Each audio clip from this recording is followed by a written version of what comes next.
Now that we are well into fall and winter is quickly approaching, the days are getting shorter and running in daylight is becoming harder.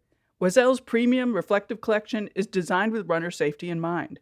Both highly visible in the dark but subtle in the daytime, thanks to the tonal reflective print that only shines bright when reflecting the light. From tights, shorts, jackets, and tanks to accessories like hats and gloves, with Oisel's reflective collection, you can stay safe and stay seen. It is dark here in Cleveland where I've been running, so I just love Oisel's reflective collection. I'm a big fan of the firecracker tights. The bird pattern is so cute, and they look all over sparkly at night. To check out the firecracker tights and the rest of the reflective collection, go to oisel.com/collection/reflective, or even easier, click the banner link at the top of the Hear Her Sports website at hearhersports.com.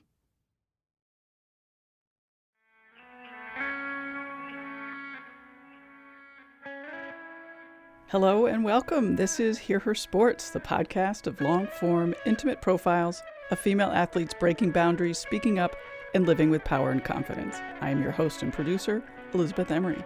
I'm so thrilled to introduce this week's guest, triathlete Khadijah Diggs. Khadijah totally blew me away. She is such a connector of people and a real doer.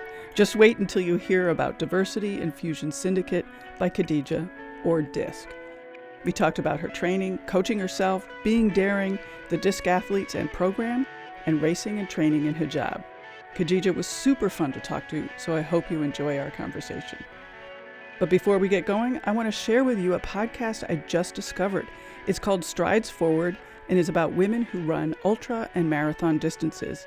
The host and producer, Cherie Turner, creates episodes intermingling her own insights and observations and audio from the conversations she has with these long distance runners.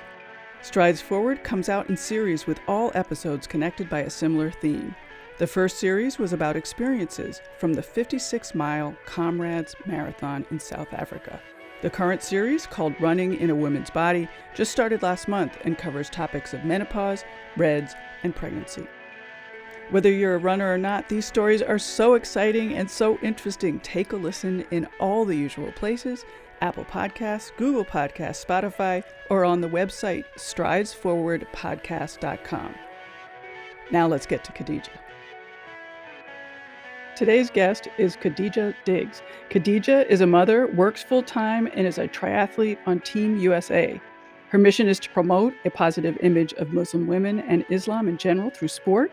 Khadijah competed in her first triathlon in 2012 as part of an initiative for her sorority, Gamma Gamma Chi Sorority Incorporated. And right there and then, she fell in love with the sport. Since 2012, she has entered more than 40 events and successfully completed all but one of them.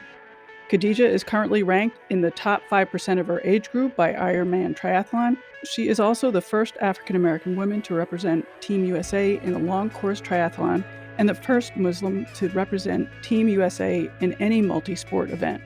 Some of her career highlights include making the 2018 and 2017 U.S. long course team, earning a PR of 12:57:34 at IM Florida in 2017, earning a PR of 5:36 at IM Chattanooga 70.3, also in 2017, earning second at her first international race in Havana, Cuba, and earning an invitation to Olympic Distant Nationals in 2015 and 2017.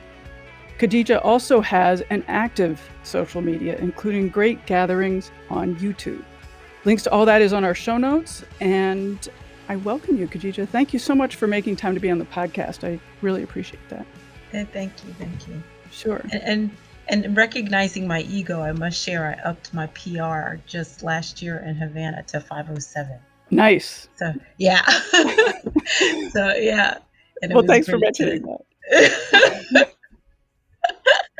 And I think one thing I'd like to ask about first, and to get us started, is to hear more about your beginnings as a triathlete. And, I know you said you did it with your sorority, but I'd like to hear sort of, like inner details of that and find out, like, how did that come about? And maybe if you remember, like, where were you at physically and mentally at that time so that it seemed like a really good time to do a triathlon? I do a lot of, anybody who knows me knows I do a lot of things that seem like a really good idea at the time. That's kind of my mode of operation. Even my line name is called Bee Hype. Our mascot is a bee, so it's BE Hype because it's like Khadijah's always trying to do something crazy. Just hold on for the ride. So, So was it a friend that said, "Hey, let's do this"? no, I was responsible for the health initiative that year for the sorority. And to kick it off, I wanted to do an event. And it was like I didn't want to do a 5K, or I just wanted to do something different, something that I had never done before. And somebody at work was talking about Ironman triathlons. I was like, well, that's so far. He's like, well, my wife does these little sprint ones. And I was like, oh, really? So I looked it up and signed up for it, not even really knowing what I was signing up for. And yeah, so then what? Like, you signed up for it, and then you were like, "Holy cow, I gotta figure this out?" Yeah, well, I've been a swimmer all of my life. I've never been a competitive swimmer, but my father had been in college, and he's an open water swimmer. So I learned how to swim in open water. So I figured that part was okay. That's so interesting. Yeah. Yeah, most people, it's the opposite. They're afraid of the open water. That I wasn't afraid of it. I was not a great swimmer, but that was the least of my Because worries. that's a big Uh, barrier, I think, for a lot of people figuring like, "Oh, I gotta swim in a lake or an ocean or something." yeah, and especially in the African American Mhm. community. So, in that perspective, I was kind of an anomaly. And I ran track in college, and I had been doing 5Ks and little stuff like that, trying to stay in shape. The crazy thing was, I did not own a bike. I grew up Oh, I kinda grew up all over, but mostly in New York, and I didn't ride a bike very often, and I didn't own a bike. So I had a little spin bike that I would use when I watched TV, so I primarily trained on that, and then I think, like, a week or 2 before the event, I bought a steel fixie from Walmart, and that's what I raced I on. read that somewhere, and I am a cyclist, and I just thought, "Oh my goodness." Like, that's something else to ride a triathlon on that bike. Yeah, it was I had no clue. The race was in Lake Lanier, Georgia, and if you've ever cycled in North Georgia, the hills were outrageous. I mean, thank God I happen to be a strong individual, but yeah, it was the smile on my face when you saw have a picture of me coming into the finish of the bike and I have this huge smile on my face. It was a thank God that's where everybody's getting off the bike smile, I promise you. So you talked a little bit about, your father was a swimmer and you were a runner as a young kid. What was life like growing up? Were you sporty? Was the family sporty? I mean, assuming since your dad was a swimmer, but, like, did you have Yeah. a support system for sports, brothers and sisters? Yeah, I had one brother. He is 7 years younger than me, and we did every sport you can imagine. He actually got everything. He's actually smarter and more athletic than I am. But he played football, baseball, t-ball. He did swim competitively. He was a very good swimmer. And oh gosh, I did gymnastics, I took dance lessons, I played basketball, anything that was out there, we tried it. And I even remember one year my father he had a gas station in New Hampshire, and I wanted to run track, but they didn't have a team in our area. So he pulled together just some kids in the neighborhood, and we actually had a track team. It's a joke. It comes off as a joke, but it's literally what happened. The junkyard man's daughter was on our track team. Yeah, and we qualified for Hershey Nationals with just this ragtag team. We wore white t-shirts and blue shorts. We didn't have like real track gear, and we trained hard, and our relay team did really well. Cool. Well, I'm Yeah. really impressed. It seems like you have such a good sense of how to train, and I understand that you coach mostly yourself, you have input, but you mostly coach and devise your plan yourself. Like, how did you Yeah. learn that? Because it's not easy, I don't think, to understand training principles and to especially I think I personally find it difficult to coach myself. Yeah, it's a lot of trial and error. I've had some catastrophes at races, and I always went back and wanted to know why. One of the things I like about coaching myself is I think I have a good sense of what I'm feeling. in what I'm doing. I think it makes me race smarter and train smarter.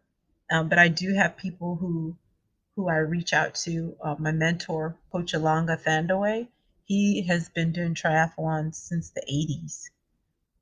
I work with him a lot on my open water swimming. He's the first person who invited me to work out with the Metro Atlanta Cycling Club. He's pushed me up many a hill because I couldn't make it up the hill. There's a gentleman, Alfonso Ahuja, in Columbus, Georgia. We met at a training camp in Columbus, Georgia. And, he reached out to me about, some things I had communicated to him. And he's really like my voice of reason on monitoring my fatigue and making sure that I incorporate everything that goes on into my life, into my training, and in making the US team and with some of the sponsors that I've had, just having really amazing experienced triathletes around me. I feel like I'm a student of the sport. I love to read about it. I love to understand other people's training methods. So, and like I said, I've had some like real catastrophes that have made me take a hard look at what I'm doing. I love the sport. I love everything about it. It's not just physical. There's a science behind what you do and a mental behind what you do. Because when you look at me, I'm not your typical triathlete. I'm 5'2", buck 30, a little chunky. It's just, you know, the mental and the science behind it allows me to perform, I think, well for, my age and, my level of experience. Mhm. I sort of assumed that you were scientific in your approach. Do you have philosophies, training philosophies? And I imagine you take advantage of tech and things like that as well. Yeah, I use Training Peaks. I'm a fan of Perf Pro Studio. I keep my watch on at all time, monitoring my resting heart rate and how my heart rate variability shows my level of fatigue. I know if my resting heart rate goes over a certain amount, even if I feel fine, I probably need to take a look at what my next couple of days of training are. And I love my nutrition company, F2C Nutrition. The owner of that company is totally into science. Every time he introduces a new product, he goes over the why of why he's introducing it, what's in it, what the benefits of it are, when to take it. And I enjoy that. I really enjoy that. You mentioned resting heart rate. Do you think a lot about sleep and getting enough sleep?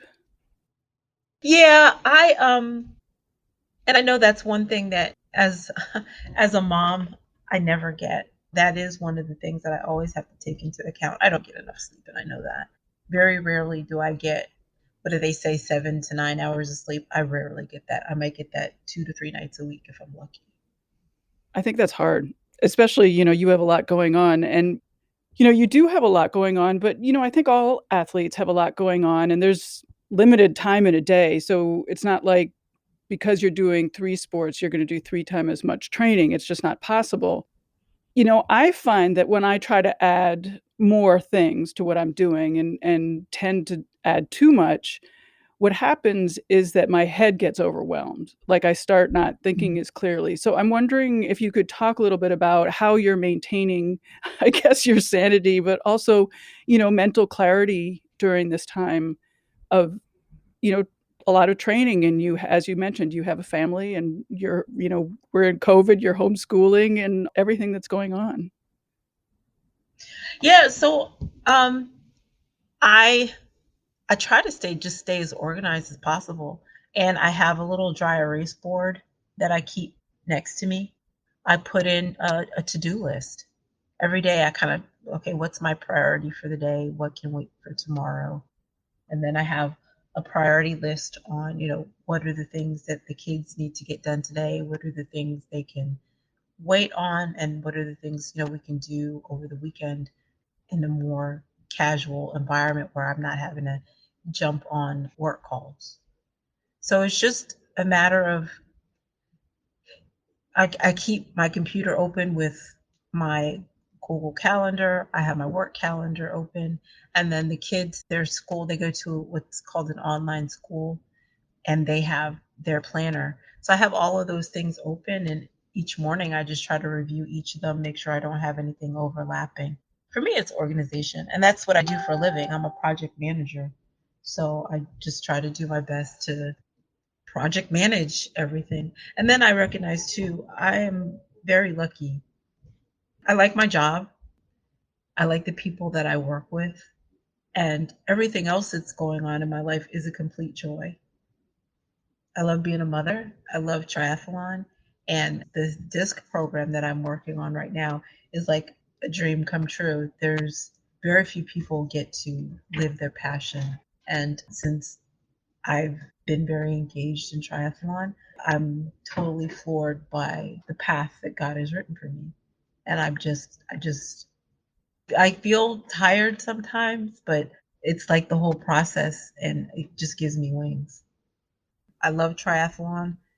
So when I'm training, it's my me time. It's something that I want to do, and the disc program is something that I want to do. It's something that I asked for, and God gave it to me. So there's no turning back now. Talk more about the DISC program. So I started a program called the Diversity Inclusion Syndicate by Khadijah. I recently pursued my level one USAT coaching certification specifically for that reason. There's a lot of talk about diversity now, people having conferences and that type of thing. I like to talk about those kind of things, but I'm also an action person. So I decided to take an active role in increasing diversity by selecting three women who were either Muslim or women of color and to give them basically a world-class experience in triathlon. So I wanted to select one woman who had never done a triathlon, one woman who had maybe done a few triathlons, but was thinking about, hey, maybe I'd like to do a 70.3 or an Ironman, and one young lady who has the potential to make the US team and become an elite triathlete. I was so thrilled by the application pool. We actually selected four young women this year in our first year. So I have discipline coaches and a strength coach and a yoga instructor. And I have a dedicated board of directors who are helping me through on this journey. They've committed to being a part of it with me. And I'm really, and they're all people that I have just engaged and have helped me through my triathlon journey. The swim instructor is my mentor, who I mentioned earlier, Coach Alonga Thandaway. Guy Mills. He's going to be helping the young ladies understand cycling data, talking about FTP and threshold and what their pedal stroke should look like. He's also a member of the board of directors. He's a high ranking executive at Clorox. We have our run instructor, who is also one of my best friends, and she's been my run coach from the very beginning. She's actually a professional runner. She is the Guyanese 10K and 5K record holder. Manjai Hosang, he is our strength instructor, and Christy Fenner is our yoga instructor. And then, like I said, I have a dedicated board of directors as well. So Wow, it's incredible. yeah, it's really come together, and I can't express the gratitude that I have for the people who are on board with me and recognizing that this is a new thing, and really there's no financial gain for them at this point. They're doing it because they trust in my vision, they trust in me as a person, they love triathlon, and they're serious about the sport of triathlon and making it a safe place for everyone. Like I said, there are no words that I can say to express my gratitude and my joy in doing this program. And I even told them, I said, we later on we need to think of a different name, because it's not by Khadijah, it's by everyone. Well, that's one thing that struck me is you've built this whole community by having these 4 athletes and all the coaches and support staff. Yeah. I mean, what a gift for all these athletes. Yeah. And they're amazing young ladies. They're all very different. One she was born in Jamaica. The other is the daughter of immigrants from Nigeria. One young lady is like myself. She's African American Muslim who lives here in Atlanta. and then another young lady, African American lady from Florida. So they're very different. The one single thread is that they are all they're all givers. That you can just it's in their soul to be givers. And that's one of the things that I wanted in the athletes. I wanted them to, when they come out of the program, to not just be great triathletes, but to be change agents within the triathlon community. And they are all extremely intelligent. I told them at the reveal when we let everyone know who the athletes were going to be, I was like, I need to get hooked on phonics. These ladies are all really smart, and one of them is she's an educator at Georgia Tech. The other young lady, she is an engineer by education, but she's a teacher right now. She made a conscious decision to be a stay at home mom with her boys, and being a teacher gave her an avenue to do that. The other young lady, she is an executive in Florida. The youngest of all the athletes, she's a PhD student in Michigan. Wow. Yeah. That is So quite a group. yeah, so it's like I won't talk about anything but triathlon. That's it. Right. So logistically, I gather they're all over the country. Logistically, how are you going to organize this program? Are you guys going to get together? Do you do Zoom, like monthly, weekly? How is it going to all work out? Yeah, we are having specialty Zoom get-togethers. We recently had Let's Talk About Swimming Zoom session. We talked about the history of swimming in the African American community, just the history of some great African American swimmers. We'll be doing that for cycling, running. Their yoga sessions are virtual because our yoga instructor is in Maryland. Two of the athletes are here in Atlanta, so I've committed to doing one workout per week in person with them.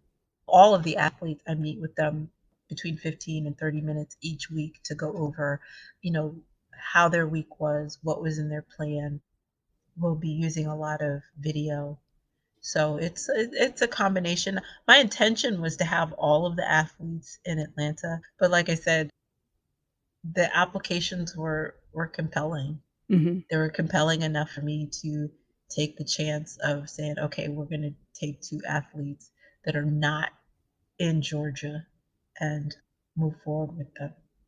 And they're showing the commitment already. They're showing the commitment. So Sure.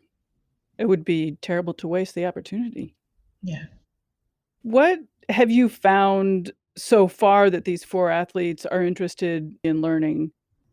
Each of the sports has a lot of particularities. I mean, you grew up swimming in open water, but that's not true with everyone. Yeah. You mentioned you have a strength training coach. That's certainly important. I think it's really interesting that you included that, and also that you included yoga. So what have they been interested mostly in learning, and what do they need help in? Well, they all love the yoga classes. And that was the first one. Before we did anything, they had their first yoga session even before they had assessments. Before they did a mile test, before I filmed them swimming, before we filmed them running, anything.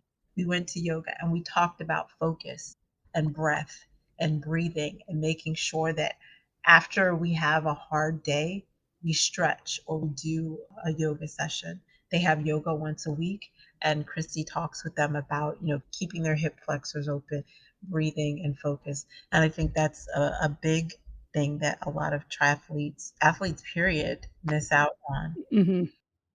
And the strength training coach, he's very scientific as well. I think I picked a lot of people that are in my frame of mind when it comes to sport. They're into the science of it. Like I said, each of the ladies is very different, not only in personality and background, but in their abilities. The young lady I told you who's a PhD student, she's already an amazing swimmer.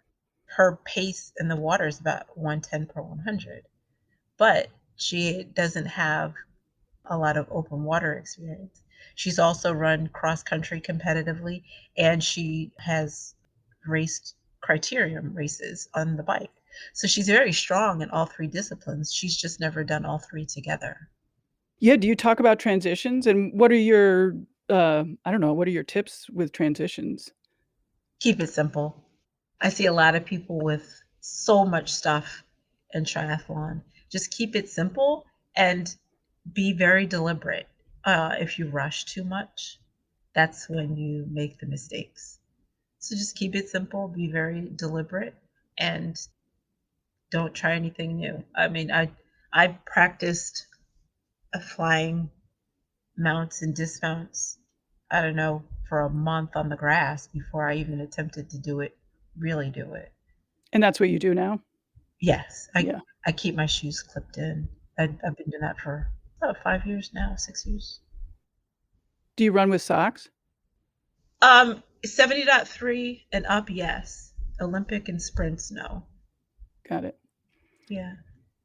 And do you have a strategy going into each race? And will you talk with your 4 athletes about strategizing? Yes. As a matter of fact, the first event that we are participating in, it'll be a multi-sport event, Rev 3. There's a group called Fast Chicks. They have a meetup every year, and we're going to be going to that particular race, Rev 3 Williamsburg, in June together. I've already sent them the race course because I want them to be thinking about the race course, visualizing the race course. And then with each of them, as we approach the race, talk to them about what they feel their strengths are and how they are going to go through the race and to visualize themselves going through the race, understanding that they know the course. But yeah, strategy is always important, knowing when to push, knowing when not to push, understanding where you need to be out of the water, where you need to be out of the run, and have a contingency plan and a contingency plan for your contingency plan. That makes me think that you must have had some less than perfect races. Oh yeah. Yeah. I think the two races that strike me that I remember the most, I think the most painful was the first time I went to long course nationals. I got out of the water a little bit behind where I thought I should be. I pushed really hard on the bike, a little bit harder than I should have. My nutrition wasn't secured. I lost my nutrition. So I grabbed the on course nutrition, and that didn't work out very well. I'm a borderline diabetic. They were offering Gatorade, which, as you know, has a lot of sugar, so that didn't go well. And then I got a flat tire, which was okay. One of the things in the Metro Atlanta Cycling Club is that to be a member, you have to be able to change a tire in 5 minutes. I had gotten it down to 3. And when I look back on my Garmin data, I changed that tire in less than 3 minutes and I was on my way. And then I dropped my chain. Oh. So I was able to correct that. But I didn't realize it. I actually, in my age group, I pulled the top, I think it was the top 15. We're going to go to Worlds. I actually pulled into transition in like 17th place, which was okay. But I didn't know that. I just thought all this stuff had happened. I had no idea where I was. I usually count bikes when they stack us together. I didn't do that. And I just started running and I ran at a much faster pace than I should have. And I passed out at mile 6. I only remember mile 4, so I don't know what I was doing for 2 miles. Wow. Yeah, so that not only was that a horrific race, it was very painful because that was my one goal for the year. Mm. Fortunately, I had another race after that. A couple of weeks later, I did my first Ironman. So it really ended the year on a good note because I was absolutely thrilled to complete my first Ironman. So I was doing my first Ironman and my first marathon, another one of my great ideas, on the same day. Yeah. And I did really well. My goal was to do 13 hours and change. It was heavy change. I think I did 13:58 or 57. I was pleased and I was happy, and it allowed me to end the season on a good note.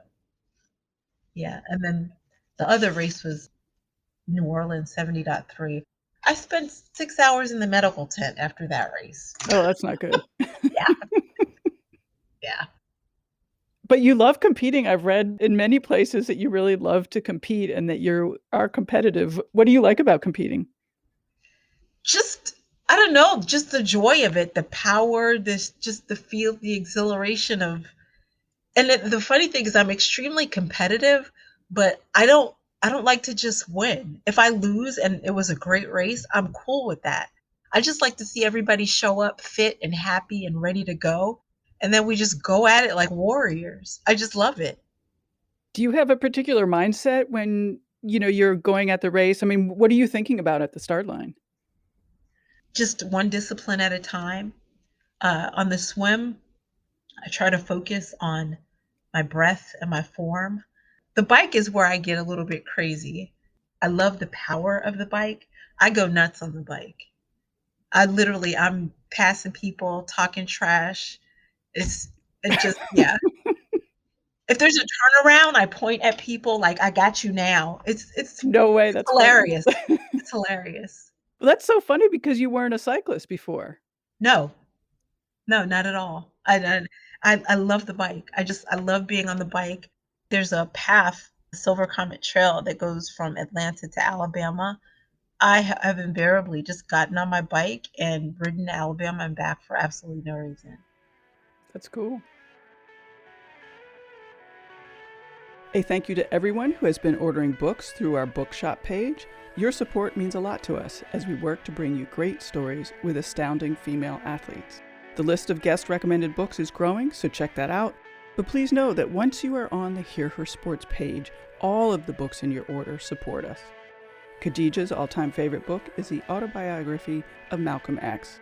Order it or any other book in our shop, hearhersports.com/bookshop. Thank you, and back to Khadijah. How did you learn how to cycle? Like never having done it before. I mean, as you said, you were strong, but there's so much more involved in cycling. Like you've got to be able to do it near other people, and there's being able to control the bike. And like, how did that go? Well, I have to say, joining the Metro Atlanta Cycling Club was the best thing that I ever did. Some of the members are just casual riders. They have people who race just cycling competitively and some triathletes.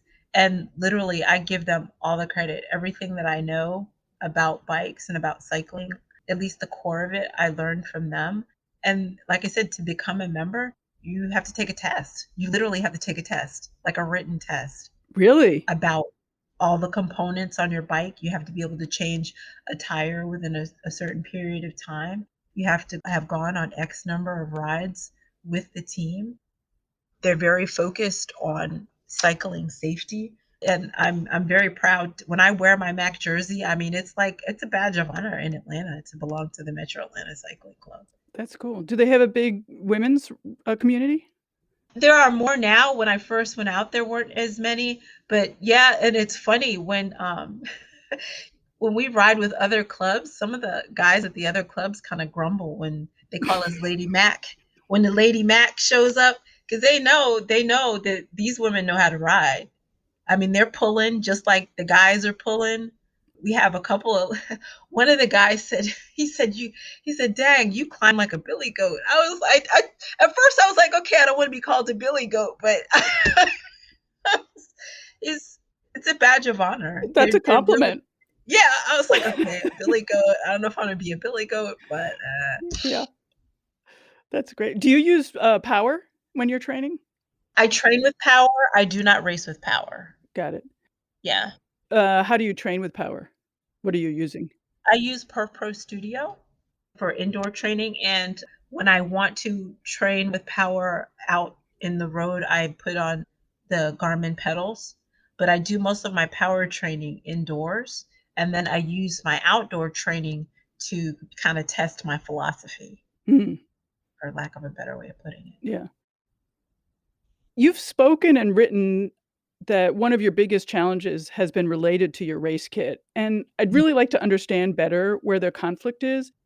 So if you could, are you able to break it down, like, super simply to go over the regulations in triathlon Yeah. and also your own obligations, and I don't know if you call it obligations, but your own obligations of wearing hijab and sort of Mhm. where that conflict comes in and why it's a problem.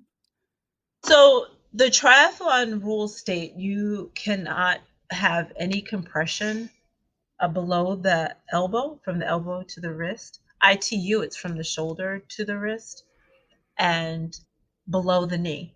That's it. And it's just on the swim. So for cycling and running, you can wear whatever you want. Whatever you want. Okay. All the controversy is over just the swim. And it has to do with flotation?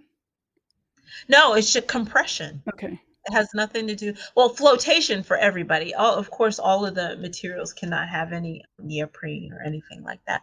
But that's what all the controversy has been over. I've been threatened with disqualification. The last time I was at nationals, I was actually called for disqualification because it was non-wetsuit, and a race official who obviously did not read the list of, they get a list of athletes that they need to watch for, did not read that list. He called me for a DQ. And then when I went over and asked him, he said that, oh, you wore a wetsuit. I said, no, I didn't. You can even check my transition area. So I went and called the head official. And the funny thing was the head official knew me by name. He's like, oh, hey, Khadijah, how are you doing? And the guy who called me for the disqualification, he probably would have peed on himself if it wouldn't have embarrassed him in front of all of the rest of the people. I just have so many questions. So that they're assuming because you're covered from head to toe, basically, that it's illegal. It's a wetsuit. I've even been pulled. I got literally. I had a volunteer grab my arm at a race, and I was in a Team USA kit.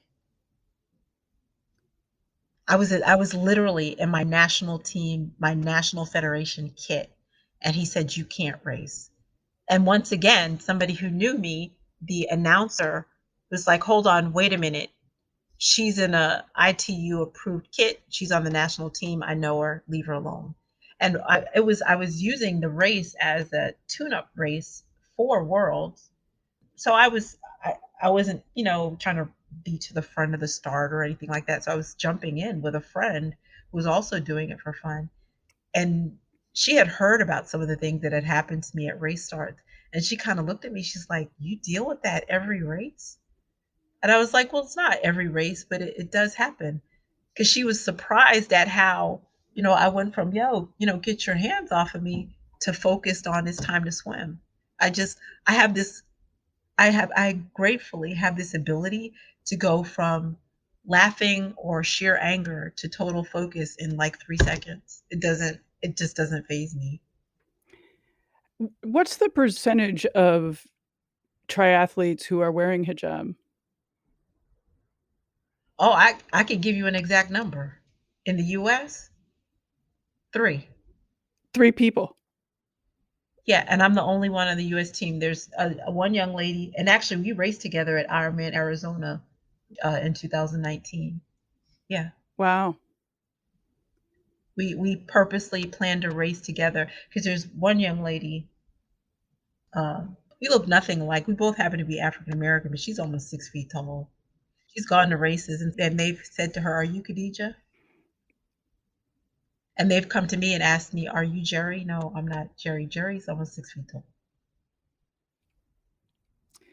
I mean, another thing that struck me is that, I mean, you have very specialized gear, and I think I read that most of it is custom made. What are other women who want to race doing? Where are they getting what they need?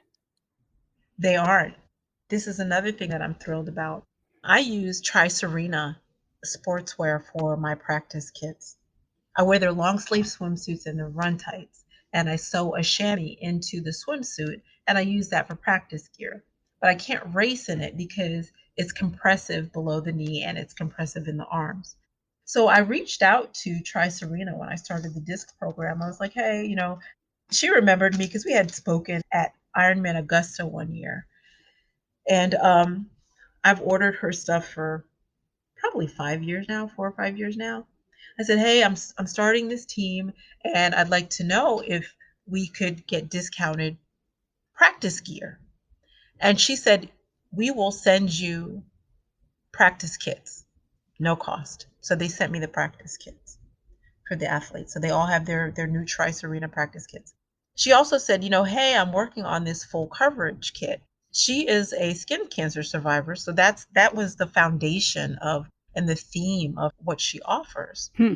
And I said I would love to. So Trice Arena will be the first company to offer full coverage kits off the shelf. And I'm working with USAT to get them approved. So there's only one, but she's out there selling full coverage kits. They're ITU approved, that USAT and ITU approved, that they can buy off the shelf.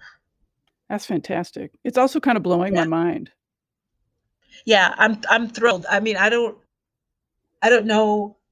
I think she knows, but I don't know that Stefani knows what this means to Muslim women, to women. I have a friend, she's not Muslim, but she burns horribly.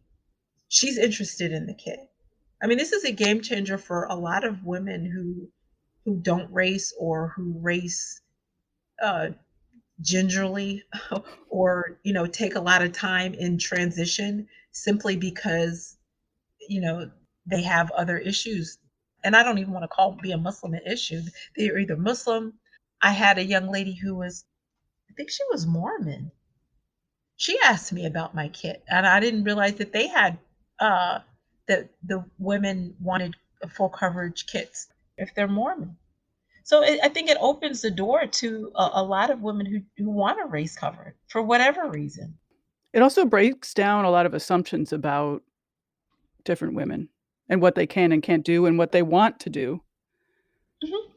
Really interesting. Because I know I shock a lot of people at races. It bothered me when I first started racing that people kind of treated me like a visitor. Like, oh, isn't that nice? Little Muslim girl wants to race. But then when they saw I was competitive, they're like, oh, the little Muslim girl wants to race. Yeah, we just want to race like everybody else. We come in all different shapes, sizes, and competitive edges. Some people just want to, be out there and have fun. I want to race. What is the transition like with your full coverage swim kit into the bike? Oh, it's the same as everybody else's, really. I race in just a swim cap, or if it's cold, I use a swim hijab. And a lot of people, they wear these hoods that look like swim hijabs anyway, and then they put on neoprene caps or something like that. But I just swim with my suit on. When I get to my bike, I have my hijab hanging off of my seat post. I put my hijab on and slide my cap off, and I'm gone. So you're racing in your swim, do you call it a swimsuit? Your swim kit. Yeah, yeah, Okay. yeah. It's a tri kit like everybody Right, else's. It's just right. that it has a chamois in it and everything. And on the run, when I get off the bike, I slide a run skirt on, and usually my race number is attached to it, and it has little slits in it for a couple of gels. But I primarily I actually 100% use liquid nutrition. I keep the gels as backup, but I don't think I've used them in like 4 years. Actually, at the end of each year, I have to throw the gels away because they're usually expired. Right. I use liquid nutrition. I just have a little, it's like I think it's a liter. I don't think anything is that much, but it's a little pack that I wear for longer races. For sprints, I don't use any. I consume everything I need on the bike, and I just run straight through. Hmm. It's hard to talk to athletes these days without mentioning COVID. So here's my COVID question for you. We've been in pause for so long now, like it's been almost a year. And at least for me, I've had these sort of phases of, thoughts and motivation and hope. And I'm sort of wondering where you are now in all of that about your training, your goals, and any sort of long term planning you've been doing. You mentioned, for example, that you have a race with your 4 athletes in June. Yes. So my last race, and it's funny, I got a Facebook notification. It was 3 days. It was a year ago. It was in Jeez. Havana.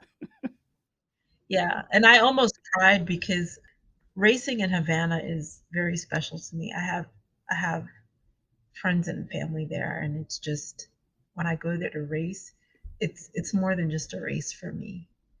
I usually go also in the summer. I take my youngest two children there, and I miss I miss everyone so much. So that part is hard, and I miss going to races and seeing everybody. I went through, I think it was almost like a 6 week period. I hardly did anything. I was just like, when is this going to be over? Um, but I feel light at the end of the tunnel now. I am booked for Ironman Chattanooga in May 23rd, and then Rev 3 the 26th of June, and Worlds is in September, and Ironman Florida in November. So I have those slated. I intend to race depending on, where we are at the COVID situation. I think before I get on a plane, I would like to get the COVID vaccine. All the other races I'll be driving to. But I think I'm in a place where I feel comfortable racing, especially the fact that I race with my own nutrition. I can kind of not really be in contact with people. So I don't know. Did you have to qualify for Worlds? How does that work? Yeah, long course nationals, you have Yeah. to, what they did with the team since they canceled long course nationals last year is, I don't know what the cutoff was, but they brought most of us back and said we don't have to re-qualify for 2021 since they did not have nationals for 2020.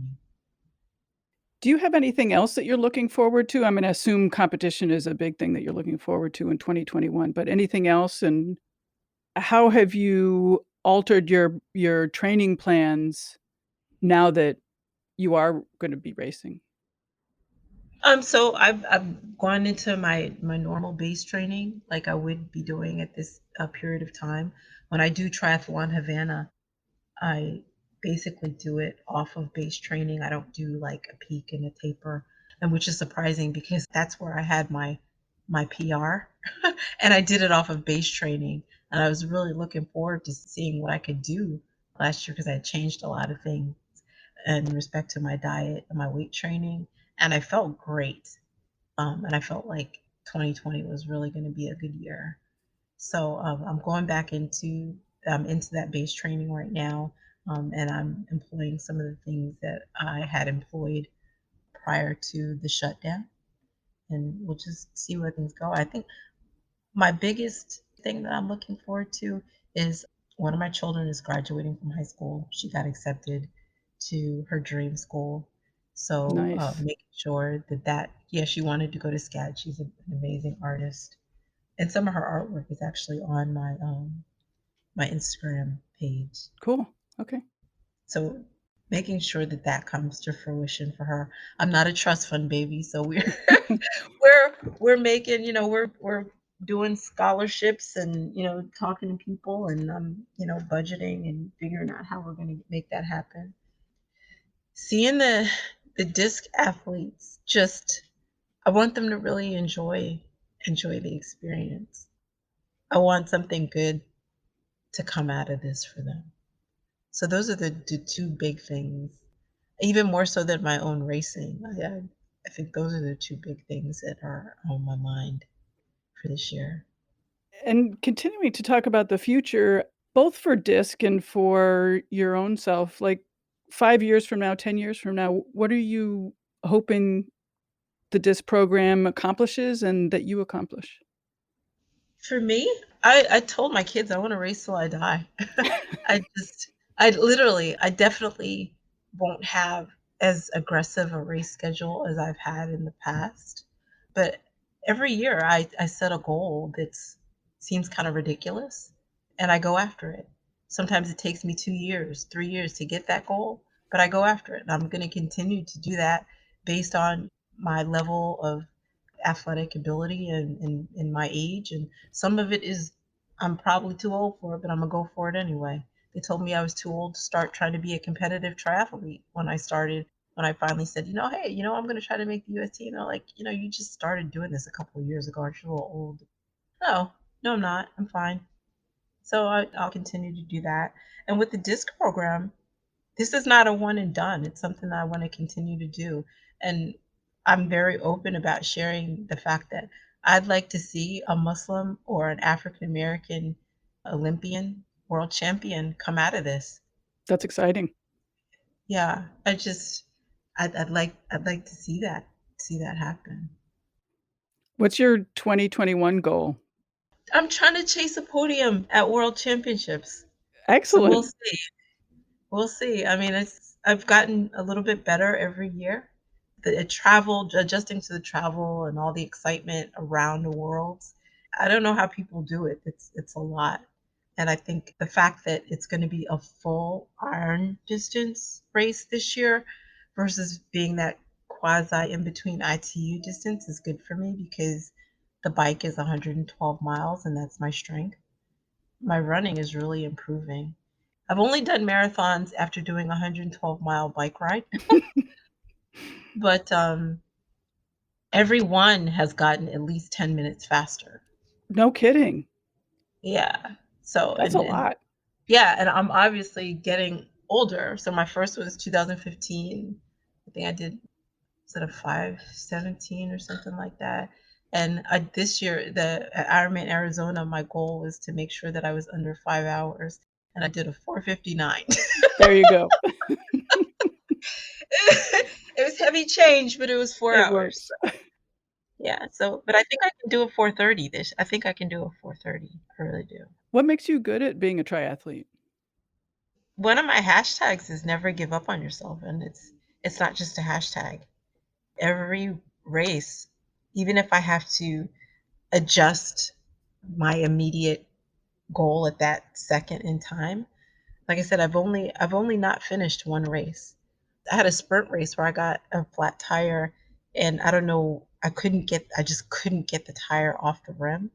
It took me like 30 minutes to change the tire. I just could not get it off. I literally came into transition dead last, but I didn't quit. I didn't care. I never want my kids to see me quit, ever. That's important. So hopefully that's something that I've instilled in them. You're not always going to be number one. You're not always going to, it's not always going to be glorious. But I want you to always be the kind of person that, people can depend on, that you follow through. That if you say you're going to do something, you do it. I think that's one reason that I really love sports because there is the competitive part of it, but there's also everything else that leads up to that. Yeah. Humility, just there's so many lessons to be learned. Yeah. Was there anything else you want to finish up on? No, just thank you for having me. I've had quite a few opportunities to share my story, and I'm really excited about sharing disc and what's happening with disc, sharing the fact that it's not just Khadijah's program, it's the people's program as far as I'm concerned. Like even my nutrition sponsor, F2C Nutrition, as soon as I mentioned it, she literally called me, what can we do to help? You know? So they're going to be sending the athletes a starter package and they're going to take the time to sit down with them and explain to them, what they're receiving, how to use it, when to use it. And then Try Serena, just the way that they've said, yes, we're on board. I'm grateful. Gratitude is literally my superpower. It gives me wings. Well, it has been an absolute honor to have you on the podcast, to hear you speak and read your writing, preparing to talk to you. You're really an inspiration in the community that you've set up and the support system that you have. Oh, thank you so much. And like I said, I'm grateful. I'm floored every day I wake up and I said, this is what God has written for me. Wow. I can't believe it. Well, thank you. Really, thank you. I know that you're very busy and have a lot of activity, so I really appreciate you taking the time. Yeah, I'm about to get ready to go to the pool. Go. All right. Have a good workout. All right. Bye.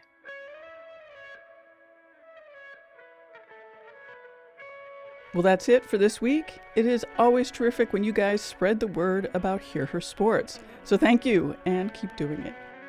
Also, thank you to Khadijah for spending time on the show. Find links to all the goodies she talked about in the show notes.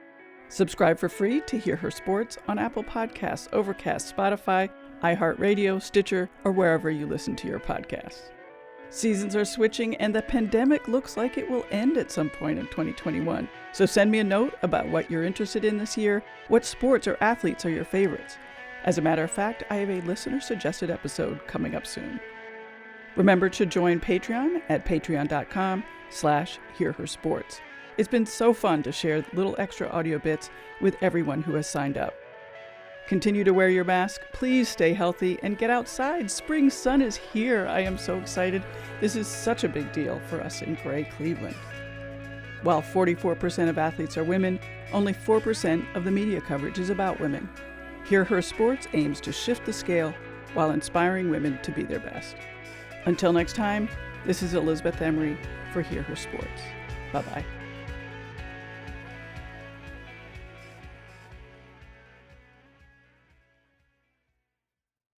Women's Running Stories, where we explore the intersection between running and life. Because every woman who is committed to a running journey has a story to tell, and this is where you'll find those stories. I am host and producer Cherie Louise Turner. I'm a 53-year-old runner, and together with original music by musician and runner Cormac O'Regan, we bring these inspirational stories to life. Please join us to fuel your adventures.